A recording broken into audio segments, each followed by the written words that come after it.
नमस्कार, जय हिंद साथियों। मैं अभिषेक मिश्रा आज आप सभी लोगों का हमारे दृढ़ संकल्प पर बहुत बहुत स्वागत करता हूं। और आज हम क्लास 7 की एनसीईआरटी ज्योग्राफी का चैप्टर नंबर 5 डिस्कस करेंगे।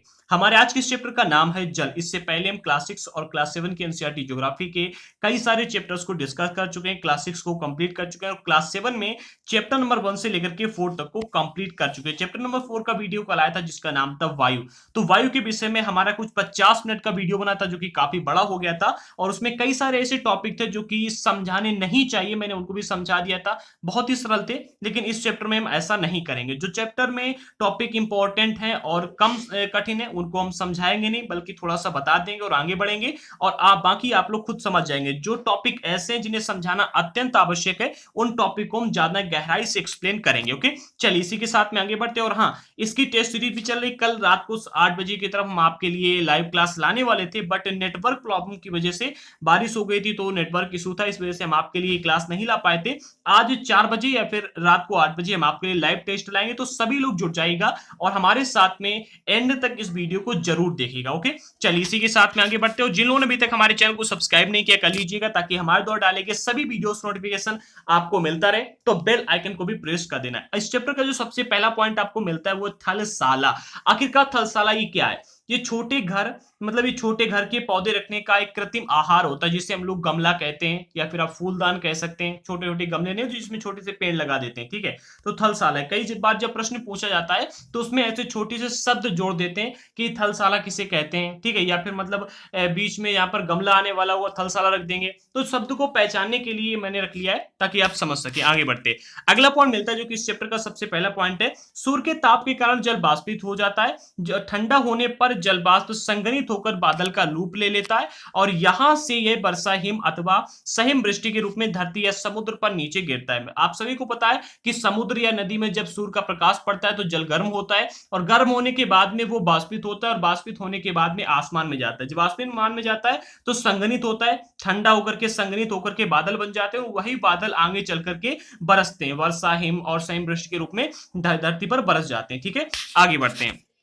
अगला पॉइंट है, जिस प्रक्रिया में जल लगातार अपने स्वरूप को बदलता रहता है और महासागर वायुमंडल एवं धरती के बीच चक्कर लगाता रहता है, उसे जल चक्र कहते हैं। कई बार प्रश्न पूछ देते हैं कि जल चक्र किसे कहते हैं। जल चक्र के विषय में कुछ शब्द लिखिए, ऐसे प्रश्न बनता है, ठीक है। या फिर आपसे एक दो टॉपिक रख करके पूछेगा ऑप्शन में कि जल चक्र के विषय में, ठीक है। तो जल चक्र देखिए सबसे सिंपल है। ये आपको नदी दिखाई दे रही है, ठीक है। नदी के ऊपर प्रकाश पड़ा, प्रकाश या फिर हम ये कहेंगे सूर्य का तप पड़ा और तप होने के बाद में पानी बाष्पित हुआ, बाष्पित होकर ऊपर गया, ठीक है। ऊपर होने के बाद में क्या हुआ, ठंडा हुआ, संग्रहित होकर बादल का रूप ले लिया और यही बादल वर्षा हिम और सहिम वृष्टि के रूप में नीचे बरस जाते हैं और बरसकर फिर पानी में मिल जाते हैं और फिर ये ऐसा जल चक्र चलता रहता है, ठीक है।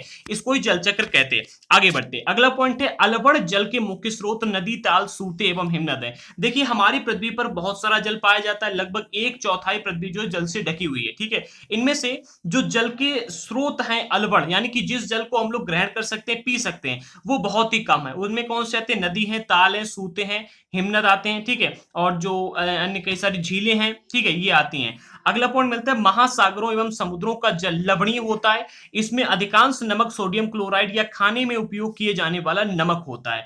अब देखते हैं कि जो ये महासागर और समुद्र में जल होता है इसमें कितना लवण होता है और कहां कहां पर कौन कौन सा, मतलब किस क्षेत्र में कितना जल पाया जाता है। जैसे कि महासागर में कितना जल होता है, ठीक है, बर्फ में कितना जल होता है, जल का वितरण कैसा है इसको आप पर समझिएगा।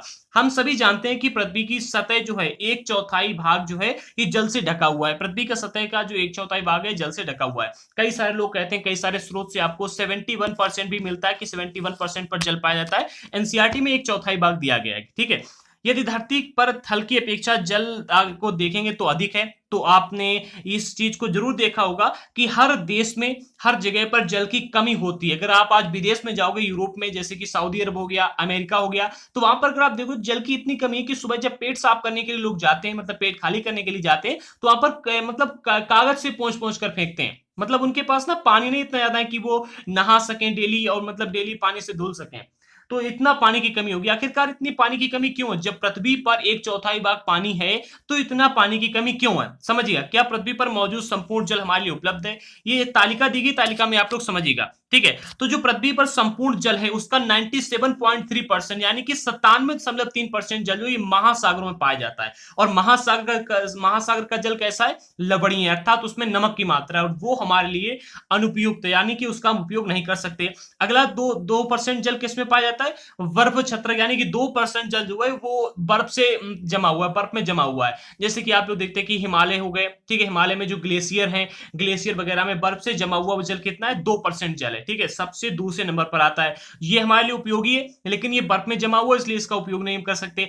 अगले में आता है भूमिगत जल, जिसको हम लोग कहते हैं पाताल वाला जल। ये केवल 0.68% है, यानी कि पूरा 1% भी नहीं है, समझ रहे ना। और 0.01% भी नहीं है, समझ रहे ना, सॉरी 0.68% है। 0.0% में मतलब भूमि मतलब आधा कहिएगा आप, ठीक है, तो ये बहुत कम जल है। इसके बाद में अगर आप झीलों में देखो तो झीलों में जो अलवण जल है ये 0.009% है और इतना ही जल स्थानीय स्थलीय समुद्र एवं नमकीन झीलों में पाया जाता है।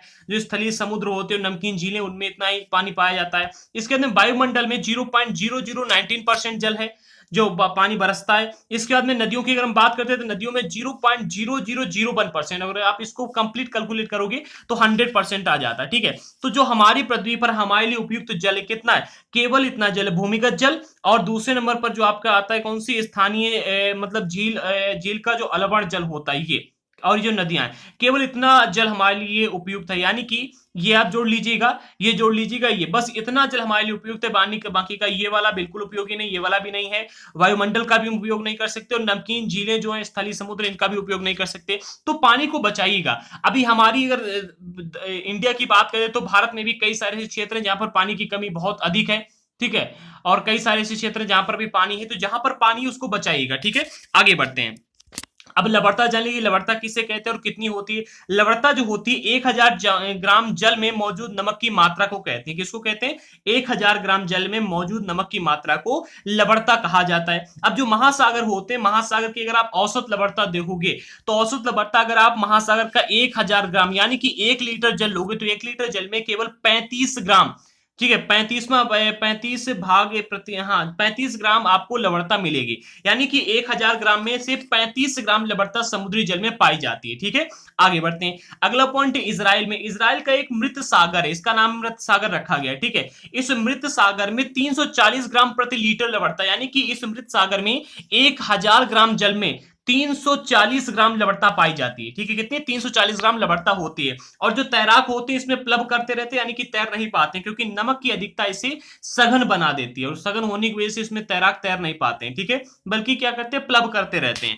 आगे बढ़ते हैं। अगला पॉइंट मिलता है 22 मार्च जो है विश्व जल दिवस के रूप में मनाया जाता है और जब जल संरक्षण की विभिन्न विधियों में प्रबलित किया जाता है, यानी कि जल संरक्षण की विभिन्न प्रकार की विधियां हैं इनको सबके सामने रखा जाता है कि जल संरक्षण कीजिएगा, ऐसे जल का संरक्षण होगा, ये होगा, वो होगा, मतलब सारी चीजें बताई जाती हैं।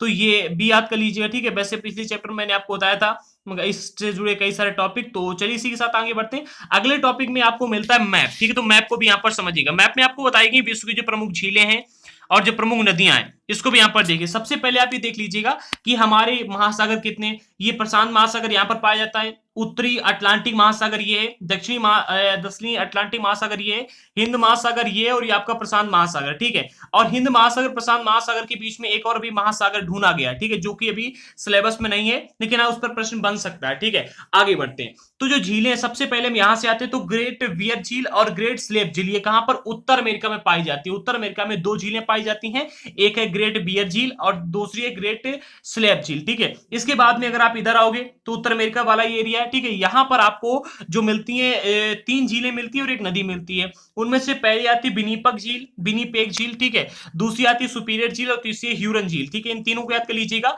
और इसी के साथ में यहाँ पर मिसिसिपी नदी भी आती है। इसी के साथ में यहाँ पर सॉल्ट लेक सिटी भी आती है, ठीक है। सॉल्ट लेक सिटी अलग है, बाकी ये 3 झीलें, 4-5 झीलें उत्तर अमेरिका में मिलती हैं और एक नदी भी मिलती है। अगर आप नीचे आओगे दक्षिण अमेरिका में, ठीक है, तो यहाँ पर आपको अमेजन नदी मिलती है। यहाँ पर झील नहीं दर्शाएगी, झील होगी नहीं, ठीक है। और यहाँ पर आपको एक कैस्पियन सागर मिलता है, कौन से, कैरिबियन सागर मिलता है, कैरिबियन सागर, ठीक है। अब अगर आप इधर बढ़ोगे, ठीक है, तो यहाँ पर जो है आपको ये वाला एरिया जो है, यहाँ पर भूमध्य सागर मिलता है। देखिए अगर आप भूमध्य रेखा की बात करते हो तो भूमध्य रेखा यहां से गुजरती है ये वाली, ठीक है, लेकिन जो भूमध्य सागर है वो यहां पर पाया जाता है, ठीक है। अगर आप आगे बढ़ते हो तो अफ्रीका में ही आपको ये नाइजर नदी मिलती है। कौन सी, नाइजर नदी अफ्रीका में ही मिलती है। और यहाँ पर आपको कांगो नदी मिलती है और यहाँ पर विक्टोरिया झील मिलती है। विक्टोरिया झील कहां पर, ऐसे प्रश्न पूछा जाता है तो ये अफ्रीका में, याद कर लीजिएगा। और यहाँ पर आपको ऑरेंज नदी मिलती है, ठीक है। और ऑरेंज नदी कहां पर है, ये आपकी बिल्कुल और बिल्कुल मकर रेखा पर है। ये आपकी मकर रेखा जाती है और मकर रेखा पर ही आपकी ये ऑरेंज नदी है। इसके साथ में अगर आप ऊपर बढ़ोगे, यानी कि अगर आप यूरोप की तरफ आओगे, ये यूरोप वाला एरिया, ठीक है, यूरोप में आपको ये दनुबी नदी मिलती है और काला सागर मिलता है। कौन सी, दनुबी नदी और काला सागर। और इसी के साथ में कैस्पियन सागर भी यहीं पर आपको मिलता है। कैस्पियन सागर फिलहाल अगर आप देखोगे तो ये आपका, ये जो हमारा एरिया एशिया वाला यहाँ पर आ जाता है, ठीक है, एशिया में आ जाता है। और एशिया में ही हमारी भारत में ये ब्रह्मपुत्र नदी और गंगा नदी मिलती है। और यहाँ पर ये अरब सागर, ये बंगाल खाड़ी, आप सब जानते ही हैं। यहाँ पर ही आपको मिलता है, एक मिनट, ये इंपॉर्टेंट है, ये दक्षिणी चीन सागर है। और ये दक्षिणी चीन सागर हमेशा विवादों में बना रहता है, ठीक है, ये दक्षिणी चीन सागर है। और यहाँ ये पूर्वी चीन सागर है, ठीक है। तो दक्षिणी चीन सागर जो ये हमेशा विवादों बना रहता है। ऑस्ट्रेलिया में आपको एक डार्लिंग नदी मिलती है। कौन सी, डार्लिंग, ठीक है, बड़ा अजीब अजीब नाम है। और यहाँ पर आपको एक कोरल सागर भी मिलता है, तो ये इंपॉर्टेंट है।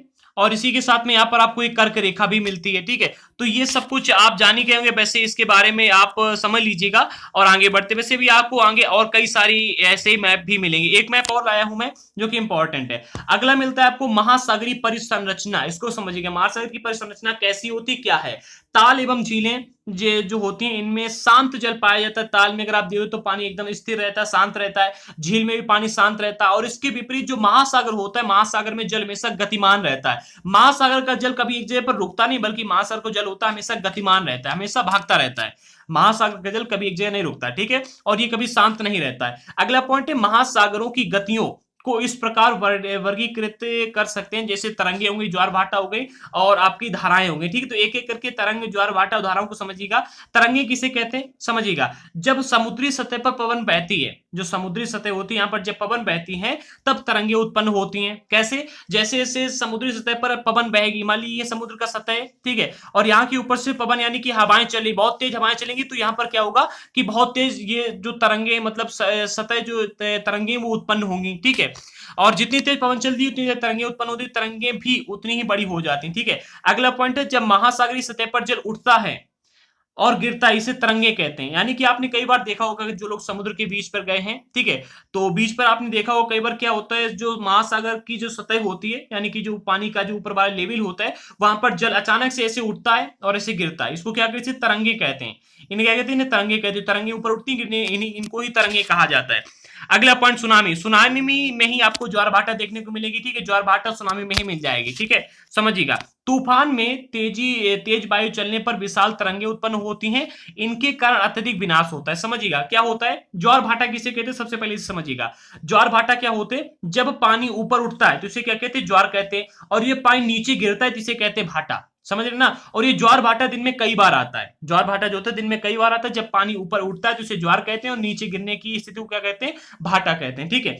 तो तूफान में क्या होता है, तूफान में तेज वायु चलती है, ठीक है, और तेज वायु चलने पर विशाल तरंगे ऊपर उठती हैं, और इनके कारण अत्यधिक विनाश भी होता है, काफी सारा विनाश होता है। भूकंप हो गए, ज्वालामुखी हो गए, ठीक है, भूकंप, ज्वालामुखी उद्गार, या जल के नीचे भूस्खलन हो गया। इसके कारण से महासागरीय जल अत्यधिक विस्थापित होता है, और इसके परिणाम स्वरूप 15 मीटर तक की ऊंचाई वाली विशाल तरंगे उठती हैं, जिसे सुनामी कहते हैं। देखिए क्या होता है, सुनामी जो होती है इसके प्रमुख कारण क्या होते हैं जानते हो। सुनामी कभी कभी कैसे आती है कि जल के नीचे कोई भूकंप आ गया। जल के नीचे जब कोई भूकंप आता है तो क्या होता है कि जल अचानक से उठता है, और जब उठता है तो सुनामी आ जाती है, ठीक है। जो ऊपर उठा यानी कि ज्वार आ गई, और नीचे गिरा यानी कि भाटा। तो जब भूकंप आया तो क्या हुआ, पानी हिला, और जब पानी हिलेगा तो पानी ऊपर उठ जाएगा, ठीक है, और क्या होगा फिर नीचे आएगा, तो इसे ज्वार भाटा कहो या फिर सुनामी कहो, ठीक है। अगला पॉइंट है ज्वालामुखी। जब कभी इसके नीचे ज्वालामुखी फटती है समुद्र में, ठीक है, पानी के नीचे ज्वालामुखी फटी तो क्या हुआ, पानी विस्थापित होता है, बड़ी मात्रा में इधर से उधर होता है, पानी हिलता है, ठीक है। अब अगर आप इसका अनुमान लगाना चाहते हैं, प्रैक्टिकल प्रैक्टिकल करना चाहते हैं तो एक काम कीजिएगा,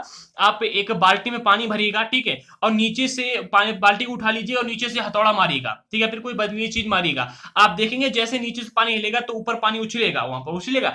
ऐसा ही यहाँ पर होता है, जब भी कभी भूकंप आता है तब ऐसा होता है, या जब कभी ज्वालामुखी फूटता है तो क्या होता है, जब ज्वालामुखी नीचे फूटता है तो आप ऐसा भी ये करके देख सकते हैं, इसका भी प्रैक्टिकल करके देख सकते हैं, ठीक है, या जल के नीचे भूस्खलन हो जाए, ऐसा हुआ था एक बार, इसका आगे अभी आपको एक मिलेगा उदाहरण दिया गया है, ठीक है, बड़ा सा दिया गया है। तो कारण महासागरीय जल अत्यधिक विस्थापित होता है, यानी कि इधर से उधर होता है, ठीक है, और इसके परिणाम स्वरूप क्या होता है, 15 मीटर तक की ऊंचाई वाली विशाल ज्वारीय तरंगें उठ जाती हैं। 15 मीटर काफी अधिक होता है, ठीक है, अगर आप 15 मीटर देखोगे तो मतलब काफी अधिक हो जाता है 15 मीटर, ठीक है, 15 मीटर तक की मतलब काफी ऊंची ऊंची सुनामी आ जाती है। अब तक की सबसे बड़ी जो सुनामी है वो 150 मीटर मापी गई है। कितनी? 150 मीटर की मापी गई, कितनी? 150 मीटर की अब तक की सबसे ऊंची सुनामी है, ठीक है, याद कर लीजिएगा। ये जो तरंगे थी 700 किलोमीटर प्रति घंटा से भी अधिक तेज से अधिक गति से चलती थी। इसमें जो तरंगे आई थी, यानी कि पानी की जो तरंगे निकल रही थी, जो मतलब उत्पन्न हो रही थी, जो धाराएं ऊपर उठ रही थी, ये 700 किलोमीटर से भी अधिक घंटे से भी अधिक रफ्तार से चल रही थी। 2004 में सुनामी से भारत के तटीय क्षेत्र में अत्यधिक विनाश हुआ था, और सुनामी के बाद में अंडमान निकोबार द्वीप समूह में इंदिरा पॉइंट एक था, वो डूब गया था, ठीक है, और इसमें यहाँ पर 150 किलोमीटर 150 मीटर ऊंची सुनामी आई थी, ठीक है, 150 किलोमीटर ऊंचा सुनामी आई थी, और इससे काफी विनाश हुआ था, ठीक है। जो हमारा अंडमान निकोबार द्वीप समूह वाला एरिया है, वहां पर इंदिरा पॉइंट था एक, जो कि डूब गया था, क्या? इंदिरा पॉइंट, ठीक है, तो ये इंपॉर्टेंट है, याद कर लीजिएगा, इस पर प्रश्न पूछा जा सकता है। और इसकी जो रफ्तार थी 700 किलोमीटर प्रति घंटा थी, ठीक है। सुनामी जापानी भाषा का एक शब्द है जिसका अर्थ होता है पोताश्रय तरंगे, ठीक है, पोताश्रय तरंगे, क्योंकि सुनामी आने पर जो पोताश्रय होते हैं ये नष्ट हो जाते हैं, ठीक है। आगे बढ़ते हैं, अगला पॉइंट ये मिलता है आपको, सुनामी पृथ्वी का तांडव। देखिए, ये एक ऐसा टॉपिक है जो आपको पढ़ना चाहिए, लेकिन मैं आपको पढ़ के बता दूंगा, आप लोग इसको समझ लीजिएगा, ठीक है। देखिए, समझा भी मैं दूंगा, लेकिन इंपॉर्टेंट है, समझ लीजिएगा। कब? 26 दिसंबर 2004 को, 26 दिसंबर 2004 को हिंद महासागर में सुनामी तरंगों अथवा पोताश्रय तरंगों के कारण अत्यधिक विनाश हुआ था। ये जो तरंगे थी उस भूकंप के परिणाम स्वरूप थी, जिसका अधिकेंद्र सुमात्रा की पश्चिमी सीमा पर था, यानी कि देखिए, सुमात्रा की पश्चिमी सीमा पर एक भूकंप आया था, ठीक है, और इससे क्या हुआ, तो इंडियन प्लेट है, ठीक, इंडियन प्लेट जो है वो नीचे धंस गई थी, और नीचे धंसने की वजह से जल बड़ी मात्रा में विस्थापित हुआ था, ठीक है, और इस वजह से सारा जल अपनी तरफ आया था, और तभी क्या हुआ था कि यहां पर सुनामी आ गई थी अंडमान निकोबार द्वीप समूह की तरफ। कब आई थी? 26 दिसंबर 2004 को, ठीक है, याद कर लीजिए। इस भूकंप की तीव्रता रिएक्टर पैमाने पर 9.0 मापी गई थी, का सबसे अधिक थी, 9.0 मापी गई थी, ठीक है। भारतीय प्लेट जो थी बर्मा प्लेट के नीचे धंस गई थी, और समुद्र तल में आकस्मिक गति उत्पन्न हो गई थी, और इस कारण से यह भूकंप आया महासागरीय तल पर लगभग 10 से 20 मीटर तक विस्थापित हो गया था, और नीचे की दिशा में झुक गया था। जो महासागरीय तल था ये लगभग 10 से 20 मीटर तक विस्थापित हो गया और नीचे की दिशा में झुक गया था। इस विस्थापन के कारण निर्मित जो अंतराल था वो भरने के लिए विशाल मात्रा में महासागरीय जल उसी ओर बहने लगा। आप एक काम कीजिएगा, मतलब क्या कीजिएगा, एक कटोरे में पानी लीजिएगा और पूरा कटोरा समतल पर रखिएगा, ठीक है, और समतल पर रख करके एक तरफ झुकाएंगे। जब आप एक तरफ झुकाएंगे तो देखेंगे कि पूरा जल एक तरफ भागेगा। ठीक इसी प्रकार से भगा था। जब इंडियन प्लेट बर्मा प्लेट के नीचे गई थी तो यहाँ पर काफी बड़ा अंतराल हो गया था, और जब अंतराल हुआ तो समुद्री जल इस अंतराल को भरने के लिए काफी तेजी से आया, और जब तेजी से जल आया तो यहाँ पर सुनामी आ गई थी, काफी बड़ी बड़ी लहरें उठने लगी थी, ठीक है, ऐसा ही यहाँ पर हुआ था, ठीक है। इससे क्या हुआ था, फलस्वरूप दक्षिणी एवं पश्चिमी पूर्व जो था, दक्षिणी एवं दक्षिणी पूर्वी एशिया के समुद्री तटों में से जल हटने लगा था, और भारतीय प्लेट में इसके बर्मा की ओर के प्लेट के नीचे जाने पर जो भारतीय प्लेट थी बर्मा प्लेट के नीचे जाने की वजह से क्या हुआ था, जल वापस समुद्र तट की ओर लौट गया। देखिए क्या हुआ, जब यहां पर मतलब काफी तेजी से जल आया, ठीक है, जो अंतराल हो गया था विशाल मात्रा में, जब जल यहां पर आया उसी ओर बहने लगा था, यानी कि अपने इंडियन प्लेट की ओर बहने लगा था। फलस्वरूप क्या हुआ, दक्षिण एवं दक्षिण पूर्वी एशिया जो था, यहाँ के समुद्री तटों पर जल यहाँ से समुद्री सतहों से जल हटने लगा था, और भारतीय प्लेट के बर्मा प्लेट के नीचे चले जाने पर वापस जल समुद्र तट की ओर लौट गया था, ठीक है। जब देखिए क्या हुआ था, जब भूकंप आया तो एकदम से जल विस्थापित हुआ और अपनी ओर आ गया, ठीक है। और जैसे ही ये जो भारतीय प्लेट थी नीचे उसके चली गई, तो जो जल था वो जितना अंतराल नीचे हुआ था उस अंतराल में भर गया जाकर के, और ये समतल हो गया। ये सुनामी जो थी 800 किलोमीटर प्रति घंटे की रफ्तार से आई थी, जिसकी तुलना व्यापारिक वायुयानों की गति से की जाती है। यानी कि जो आप लोग देखते हैं ना, वायुयान जिस रफ्तार से चलते हैं, व्यापारिक वायुयान, इसी गति से ये सुनामी आई थी, ठीक है। उसके परिणाम स्वरूप हिंद महासागर के कुछ द्वीप जो थे ये पूर्णतः डूब गए थे, और भारतीय सीमा का धुर जो था, दक्षिणी बिंदु जिसे इंदिरा पॉइंट कहा जाता था, जो कि अंडमान निकोबार द्वीप समूह में स्थित है, ये पूरी तरह से डूब गया था। जब सुमात्रा में भूकंप की अधिकेंद्र से तरंगे सुमात्रा की तरफ से अंडमान निकोबार द्वीप समूह एवं श्रीलंका की ओर बढ़ी, तो तरंगों की लंबाई कम हो गई थी, और जब जल की गहराई भी कम हो गई थी, ठीक है। तथा साथ ही साथ क्या हुआ था, इसकी गति भी 700 से लेकर के 900 किलोमीटर की रफ्तार से जो थी वो 70 किलोमीटर पहुंच गई। समझिएगा, पूरी स्टोरी को एक लाइन बता देते हैं। भाई भूकंप आया, ठीक है, पानी एकदम से विस्थापित हुआ, अपने यहाँ सुनामी आई, और जैसे इंडियन प्लेट बर्मा प्लेट के नीचे गई, जल वहां पर विस्थापित हुआ। जो जल की रफ्तार 700 से 900 किलोमीटर रफ्तार से थी वो 10 किलोमीटर रह गई मात्र, ठीक है। इतना, सॉरी, 70 किलोमीटर केवल रह गई। ओके, आगे बढ़ते हैं अभी। अब अगर हम इस पूरे पैराग्राफ को एक लाइन में समझें, तो आप ये कह सकते हैं कि 26 दिसंबर 2004 को एक सुनामी आई थी। ये सुनामी क्यों आई थी? क्योंकि भारतीय प्लेट बर्मा प्लेट के नीचे धंस गई थी, ठीक है। इस सुनामी की रफ्तार क्या थी? 800 किलोमीटर प्रति घंटे थी। जो भारतीय प्लेट बर्मा प्लेट के नीचे धंसी थी, कितनी धंसी थी? तो 10 से 20 मीटर का यहाँ पर अंतराल हुआ था। जब 10 से 20 मीटर का अंतराल हुआ तो पानी बड़ी मात्रा में विस्थापित हुआ, इस वजह से यहाँ पर सुनामी आई। जब सुनामी आई तो हमें हानि कितनी हुई? हानि हुई थी कि जो हमारे अंडमान निकोबार द्वीप समूह वाला जो इंदिरा पॉइंट था ये डूब गया था, और वहां पर काफी सारी हानि हुई। और जब क्या हुआ कि जो ये सुनामी आई, तो जो पूरी धाराएं थी ये श्रीलंका से लेकर के और जो हमारे ये अंडमान निकोबार द्वीप समूह तक वाली, ये काफी लंबी धाराएं हो गई, ठीक है। मतलब काफी बीच में जब पानी का अंतराल हो गया, पानी जब विस्थापित हुआ, तो क्या हुआ, धीरे धीरे धाराएं लंबी हुई और इसकी गति कम हुई। तो जो गति इसकी 900 किलोमीटर थी वो 70 किलोमीटर प्रति घंटा केवल रह गई, ठीक है। और समुद्र तल से जो सुनामी तरंगे थी 3 किलोमीटर गहराई तक गई थी। कितनी? 3 किलोमीटर गहराई तक गई थी। और इसके फलस्वरूप क्या हुआ था, 10,000 से अधिक लोगों की मृत्यु हो गई थी, और 1 लाख से अधिक लोग इससे प्रभावित हुए थे, ठीक है। और भारत में आंध्र प्रदेश तटीय प्रदेश है, आंध्र प्रदेश के जो तटीय प्रदेश है, तमिलनाडु हो गया, केरल हो गया, पुदुचेरी हो गया, अंडमान निकोबार द्वीप समूह हो गया, ये प्रभावित हुए थे, ठीक है। ये आप इसको एक लाइन में कह सकते हैं, इस पूरे पैराग्राफ का सार, ठीक है। और हाँ, एक बात और, इसकी जो रफ्तार थी कितनी थी? 800 किलोमीटर प्रति घंटा की रफ्तार से यहाँ पर मतलब सुनामी चल रही थी, ठीक है। जो कि रफ्तार आप देखते हैं कि हमारे जो व्यापारिक वायुयान होते हैं इनकी ये रफ्तार होती है। अगला पॉइंट है, यदि पहले से भूकंप का अनुमान लगाना संभव होता तो भी बड़ी सुनामी के संकेत 3 घंटे पहले मिल सकते हैं, ठीक है। और प्रशांत महासागर में प्राथमिक चेतावनी की ऐसी प्रणालियां क्रियाशील हैं, लेकिन अगर हिंद महासागर की बात करते हैं तो ये सुविधाएं अभी तक नहीं है। प्रशांत महासागर की तुलना में हिंद महासागर में सुनामी कभी कभी ही आती है, ठीक है। और क्योंकि यहाँ भूकंपी क्रिया बहुत ही कम होती है, ठीक है, प्रशांत महासागर में मतलब आती रहती है, ठीक है। इसके बाद में दिसंबर 2004 में जिस सुनामी ने दक्षिण एवं दक्षिण पूर्वी एशिया के तटों पर तबाही मचाई, वह पहले कई 100 वर्षों की सर्वाधिक विनाशकारी सुनामी थी। यानी कई सही 100 वर्षों तक इससे बड़ी सुनामी नहीं आई थी, ठीक है। और हिंद महासागर में निरीक्षण आरंभ चेतावनी की प्रणालियां एवं हिंद महासागर के तटीय निवासियों में जागरूकता की कमी के कारण ये संपत्ति में और जनजीवन की हानि हुई थी। वहां पर मतलब इतनी चेतावनी नहीं मिल सकती थी, और वहां पर इतने मतलब लोग सतर्क भी नहीं थे। अगला पॉइंट है, सुनामी आने का प्रथम संकेत यह होता है कि तटीय क्षेत्र जो होते हैं वहां से जल जो होता है, तटीय क्षेत्र के से जल में तेजी से कमी आती है। यानी कि जो तटीय क्षेत्र पर जल होता है उसका स्तर डाउन हो जाता है, ठीक है। और फिर विनाशकारी तरंगे उठने लगती है, यानी कि काफी ऊंची ऊंची तरंगे उठने लगती हैं। और अगर आप कभी कहीं घूमने जाते हैं किसी के साथ में और वहां पर ऐसा होता है ना, तो तुरंत वहां से निकल लेना, ठीक है। और तो उसे मतलब तो लोग ऊंचे स्थानों पर, देखिए क्या होता है जब ऐसा होता है कि मतलब काफी ऊंची ऊंची तरंगे उठने लगती हैं और समुद्र में जो स्तर होता है वो घटने लगता है, धीरे धीरे वो घट करके ऊंची ऊंची तरंगे उठने लगे, तो लोग क्या करते हैं, तमाशा देखने जाते हैं। हमारे यहाँ पर ये रीति रिवाज है, हिंदुस्तान की एक रीति रिवाज है, अगर पड़ोसी घर में लड़ाई होगी ना तो पूरा गांव आके तमाशा देखेगा। और ऐसा यहाँ पर भी हुआ। क्या हुआ, जब ऊंची ऊंची तरंगे उठने लगी थी तो लोग वहां पर आकर के क्या करने लगे थे, अचंभे से उसे देखने लगे थे, देखने के लिए एकत्र हो गए थे। और इसके फलस्वरूप क्या हुआ, जब सुनामी की विशाल तरंग आई तो बड़ी संख्या में सभी दर्शक बहते हुए चले गए। मतलब जितने दर्शक थे वहां पर एक भी नहीं बच पाए, ठीक है। तो ऐसा होता है, भाई अगर तमाशा देखोगे तो सजा तो मिलेगी मिलेगी। आगे बढ़ते हैं, अगला पॉइंट मिलता है आपको ज्वार भाटा। ज्वार भाटा किसे कहते हैं इसको भी समझिएगा। दिन में 2 बार नियम से महासागरीय जल उठता है और गिरता है, इसे ज्वार भाटा कहा जाता है। मतलब ज्वार के उठने को महासागरीय जल के उठने को ज्वार और गिरने को भाटा, ठीक है। तो दिन में 2 बार ऐसा होता ही होता है, हर बार मतलब इतना आवश्यक है। और जब सर्वाधिक ऊंचाई तक उठ करके जल तट के बड़े हिस्से को डुबा देता है, इसे क्या कहते हैं, इसे ज्वार कहते हैं, ठीक है। क्या होता है, जब सर्वाधिक ऊंचाई तक यानी काफी ऊंचा जल उठता है और तट को डुबा देता है तो इसे ज्वार कहते हैं। और जब अपने निम्नतम स्तर पर आ जाता है एवं तट से पीछे जा जाता है, इसे कहते हैं भाटा, यानी कि भाग जा। और ज्वार मतलब उठ जाना, ठीक है। ज्वार मतलब उठ जाना और भाटा मतलब भाग जाना।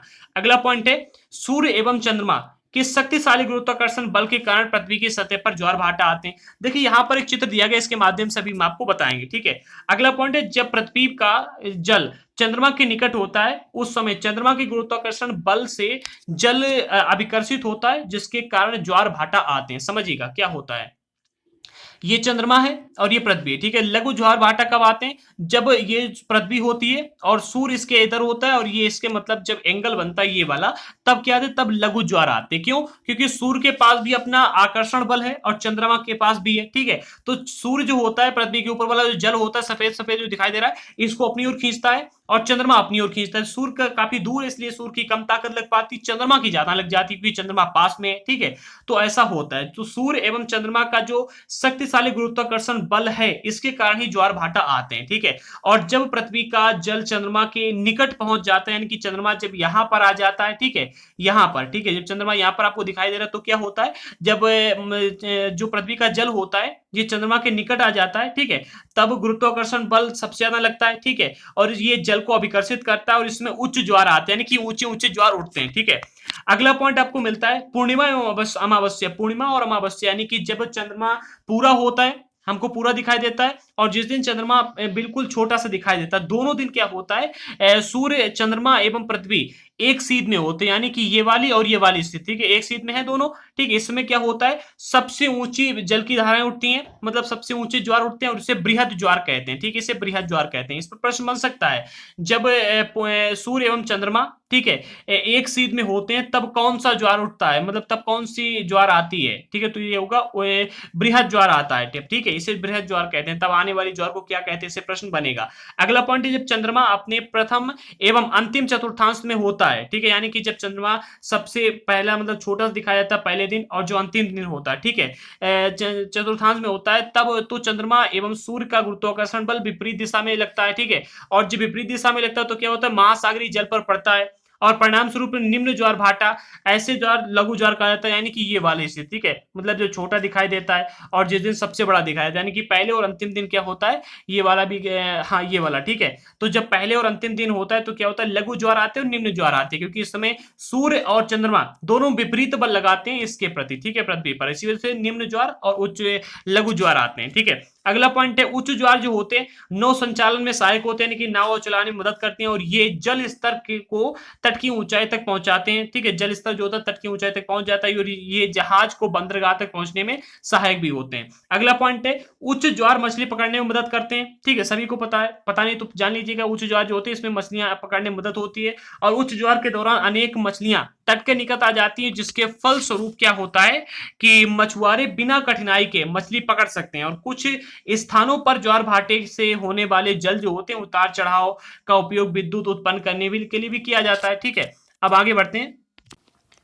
अब जो यहाँ पर ये ज्वार भाटा से होने वाले उतार चढ़ाव से विद्युत उत्पन्न होता है, इसका देखिए प्रमुख कारण ये है कि ज्वार भाटा में जो जल की धाराएं होती हैं काफी तेज होती हैं, ठीक है, और जल विद्युत धाराएं जो होती हैं इनसे उत्पन्न की जाती हैं, ठीक है। तो ये भी इंपॉर्टेंट चीज है, याद कर लीजिएगा। आगे बढ़ते हैं, अगला पॉइंट आपको मिलता है महासागरीय धाराएं। लास्ट टॉपिक है, सबसे इंपॉर्टेंट है, याद कर लीजिएगा, ठीक है, इसको अच्छे से समझिएगा। यहाँ पर महासागरीय धाराएं निश्चित दिशा में महासागरीय सतह पर नियमित रूप से बहने वाली जल धाराएं होती हैं। देखिए इनकी सबसे बड़ी खासियत ये है कि ये नियमित रूप से बहती हैं, निश्चित दिशा में बहती हैं, ठीक है। दो खास बातें याद कर लीजिएगा। अगला पॉइंट है महासागरीय धाराएं जो होती है गर्म एवं ठंडी दोनों हो सकती हैं। सामान्यतः गर्म धाराएं जो होती हैं भूमध्य रेखा के निकट उत्पन्न होती हैं एवं ध्रुवों की ओर प्रवाहित होती हैं। देखिए जो गर्म धाराएं होती कहां पर होंगी, जहां पर गर्मी सबसे अधिक पड़ेगी, यानी सूर्य का प्रकाश सबसे अधिक कहां पर, भूमध्य रेखा पर, यानी कि भूमध्य रेखा पर सबसे अधिक सूर्य का प्रकाश पड़ता है तो वहीं पर गर्म धाराएं भी होंगी। और ध्रुवों की ओर सूर्य का प्रकाश कम होता है तो ध्रुवों की ओर प्रवाहित होती हैं, ठीक है।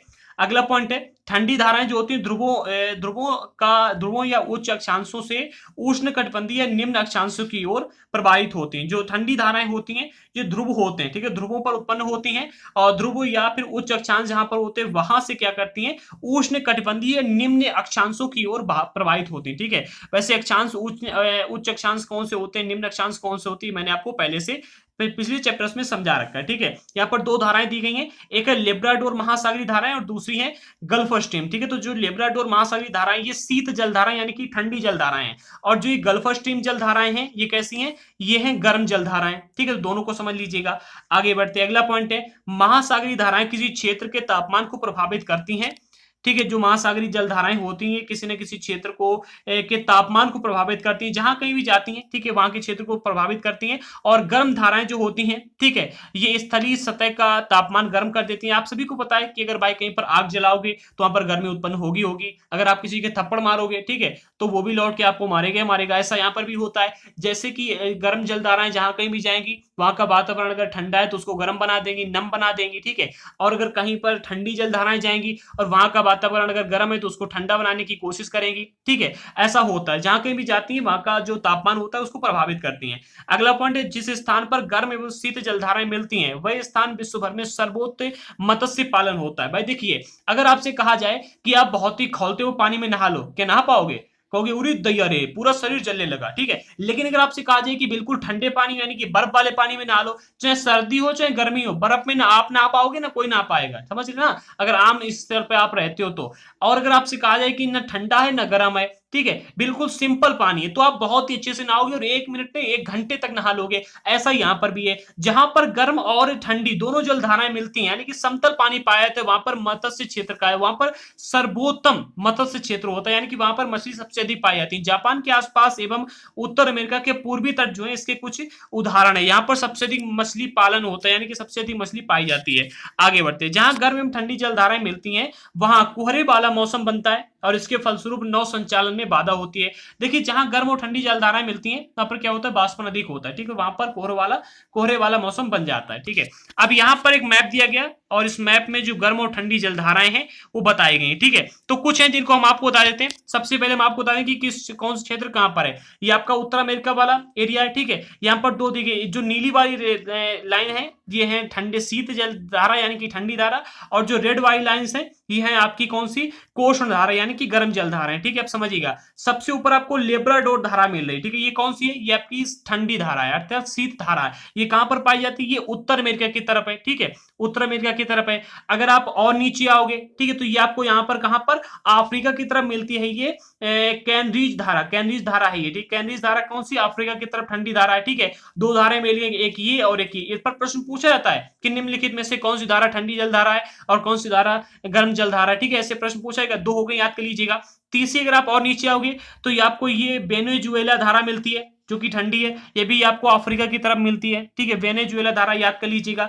अब अगर आप इधर आते हो, ठीक है, यहाँ पर कहां पर, दक्षिण अमेरिका की तरफ, ठीक है। दक्षिण अमेरिका में दो जलधाराएं मिलती हैं आपको ठंडी है, एक आपको ये मिलती है हम्बोल्ट धारा, इसको पेरू धारा भी कहा जाता है, ठीक है। हम्बोल्ट कहा जाता है, हम्बोल्ट धारा, इसको पेरू जलधारा भी कहा जाता है। ये कहां पर, दक्षिण अमेरिका में पाई जाती है। दूसरी पर मिलती है कौन सी, फॉल्कलैंड धारा, ये भी दक्षिण अमेरिका में मिलती है, ये वाली, ठीक है। ये हो गई कौन कौन सी होंगी, 1 2 3 4 5 धाराएं होंगी, ठीक है, याद कर लीजिएगा। 5 के बाद में अगर छठी धारा देखोगे तो छठी धारा मिलती है आपको ये वाली, कौन सी, पश्चिमी ऑस्ट्रेलिया की तरफ, ठीक है। पश्चिमी ऑस्ट्रेलिया धाराएं होती हैं, ये ठंडी धाराएं, ये कहां पर है, ये धाराएं आपको मिलती है ऑस्ट्रेलिया की तरफ, ये ऑस्ट्रेलिया, ठीक है। यहाँ पर आपको पश्चिमी ऑस्ट्रेलिया धाराएं मिलती हैं, ठीक है। कौन सी, ठंडी जल धाराएं। अब अगर आप और ऊपर की ओर रहोगे अर्थात अपने एशिया में आ जाओगे तो यहां पर आपको ये धारा मिलती है, कौन सी, ये वाली धारा। इसको क्या कहा जाता है, इसको कहा जाता है आयरिया धारा, ये आयरिया धारा है, ठीक है। ये धाराएं कुछ याद कर लीजिएगा, मोस्ट इंपॉर्टेंट है। इसके बाद में अगर आप इधर तरफ उत्तर अमेरिका की ओर फिर से आओगे तो उत्तर अमेरिका में एक और ही धारा मिलती है आपको, इसका नाम क्या है, कैलिफोर्निया वाली, कैलिफोर्निया जलधारा है, ठीक है। ये भी ठंडी जलधारा है। तो ये प्रमुख ठंडी जलधाराएं हैं जो आपको याद कर लीजिएगा, ठीक। इसके बाद में जो आपको नीचे ये कई सारी लाइनें मिल रही हैं, ये पश्चिमी वायु अफवाह है, यहाँ पर ठंडी हवाएं चलती हैं। ये वाला कौन सा, अंटार्कटिक वाला क्षेत्र, अंटार्कटिका वाला क्षेत्र है ये वाला, ठीक है। अंटार्कटिका ठंडा एरिया है इसलिए यहाँ पर ये ठंडी ठंडी हवाएं चलती रहती हैं, ठीक है। ये आपकी हो गई ठंडी जलधाराएं, ठीक है। अब आते हैं कौन सी, गर्म जलधाराओं पर। तो गर्म जलधाराएं वाली कौन सी है, रेड वाली। सबसे ऊपर जाएगा यहाँ पर, सबसे पहले ये उत्तर अमेरिका में आपको कौन सा मिलता है, अलास्का धारा है, ठीक है। अलास्का जलधारा है उत्तर अमेरिका की तरफ, ठीक है। इसके बाद में अगर आप और नीचे आओगे इधर तरफ, तो उत्तरी विषुवती धारा है, ये एक आपको मिलती है, ठीक है। ये कहां पर है, ये उत्तर अमेरिका और दक्षिण अमेरिका के बीच में यहाँ पर पाई जाती है। वैसे अगर आप इसे उत्तर अमेरिका वाले एरिया का होगी तो वहीं पर होगी, ठीक है। यहाँ पर कौन सी उत्तरी विषुवती धारा मिलती है, गर्म जल धारा है, ठीक है। इसके बाद में अगर आप और नीचे आओगे, ठीक है, तो यहाँ पर आपको विषुवती विपरीत धारा मिलती है, ठीक है। विषुवती विपरीत धारा मिलती है, ये भी गर्म जल धारा है। नीचे आइए और, ठीक है, यहाँ पर आपको अगर दक्षिण अमेरिका में आओगे आप, तो यहाँ पर आपको एक ब्राजीलियन धारा मिलती है, गर्म वाली है, ठीक है। और इसके नीचे यहाँ पर आपको पश्चिमी वायु अपवाह मिलता है, ठीक है। ये वाला अलग है। यहाँ पर एक ही धारा, इसको याद के लिए कौन कौन सी धारा हो गई, एक ये धारा, ठीक है, और उसके में ये अपवाह हो गया, इसको छोड़ दीजिएगा। ये कि दूसरी धारा, तीसरी धारा, तीन, और ये चार धाराएं आपकी गर्म मिल गई। आगे बढ़ते, पांचवी धारा कौन सी, गल्फ स्ट्रीम है, ठीक है। ये भी गर्म जल धारा, ये आपको मिलती यहाँ पर है, कहां पर, प्रशांत महासागर में है ये, ठीक है, प्रशांत अटलांटिक महासागर में है। और इधर आ जाइए आप, ठीक है, यहाँ पर एक ये मिलती है आपको, ये वाली जलधारा, ठीक है। और ये वाली उत्तरी विश्व जलधारा आपको पता ही, यहाँ पर ये वाली एक जलधारा और मिलती है, इसका नाम है इक्वाडोर विपरीत धारा, इक्वाडोर विपरीत धारा, ये विश्व विपरीत धारा जलधारा, ठीक है। तो ये धारा गर्म वाली है। आगे बढ़ते हैं, अगली पॉइंट आपको मिलती है अलास्का धारा, ठीक है, अलास्का वाली, ये भी इंपॉर्टेंट है, याद कर लीजिएगा। अलास्का के बाद में यहाँ पर विश्व विपरीत धारा है और दक्षिण विश्व धारा, ये छोड़ दीजिएगा, ठीक है, आप याद कर चुके। अब आ जाइएगा यहाँ पर एशिया की तरफ, तो एशिया में आपको एक ही धारा मिलती है, इसका नाम है क्या, इसका नाम है यहाँ पर क्यूरोसिया धारा, ये गर्म जल धारा है, ठीक है। इसके बाद में अगर आप यहाँ पर ऑस्ट्रेलिया की तरफ आओगे, तो ऑस्ट्रेलिया में आपको यहाँ पर विषुववृत्त मिलता है और ये धाराएं, ठीक है। तो जो इंपॉर्टेंट धाराएं वो सारी मैंने आपको बता दी, नोट कर लीजिएगा, यहाँ पर दी गई। अगर आपके पास में इसके बुक का पीडीएफ है तो उसमें इसके सारे नाम आप नोट कर लीजिएगा और याद कर लीजिएगा। मैंने इसके नाम अलग से नोट करके नहीं रखे थे, ठीक है। ये महासागरीय धाराएं हैं और अक्सर इन पर प्रश्न पूछ जाता है कि ये गर्म जलधाराएं कौन सी और ठंडी जलधाराएं कौन सी है, ठीक है। कौन सी जलधारा किस क्षेत्र में पाई जाए, जैसे कि दक्षिण अमेरिका की यहाँ पर जलधारा कौन सी है, ये ब्राजीलियन धारा दक्षिण अमेरिका की तरफ मिलती है आपको, ठीक है। इसके बाद में अगर आप यहाँ आओगे, ठीक है, तो यूरोसियन धारा है ये, ठीक है। यूरोसियन धारा जो है ये एशिया की तरफ, जो आपका चाइना वाला एरिया है, ठीक है, चाइना वाला एरिया मिलता है, यहाँ पर मिलती है, ठीक है। और ये लगभग यहाँ प्रशांत महासागर में ही है, तो यूरोप से जुड़ भी जाती, इधर से जुड़ जाती, ठीक है। तो इसके बाद में हम अगर आगे बढ़ते हैं, तो ये आपकी जो गर्म यहाँ पर हवाएं चलती हैं और धाराएं भी हैं, ठीक है। जो प्रमुख है उनके नाम यहाँ पर दिए गए, आप नोट कर लीजिएगा। और इसी के साथ में आगे बढ़ते हैं, हमारे आज के इस चैप्टर में इतने इंपॉर्टेंट टॉपिक थे। अगला चैप्टर नंबर 6 है प्राकृतिक वनस्पति एवं वन्य जीवन, इसको हम कल डिस्कस करेंगे, ठीक है। और डेली 10 बजे या 12 बजे हम एनसीईआरटी क्लास लाते हैं, कोशिश करें कि 2 एनसीईआरटी की क्लास लाएं, और आज 4 बजे या फिर आपको शाम को 8 बजे एनसीईआरटी का टेस्ट जरूर मिलेगा, तो सभी लोग जुड़िएगा। मिलते हैं अगले वीडियो के साथ में। अगर आपको इसके नोट्स लें तो सफलता मंत्र ऐप को डाउनलोड कीजिएगा, सफलता मंत्र ऐप पर आपको इसके नोट्स मिल जाएंगे। मिलते हैं अगले वीडियो में, तब तक के लिए जय हिंद साथियों।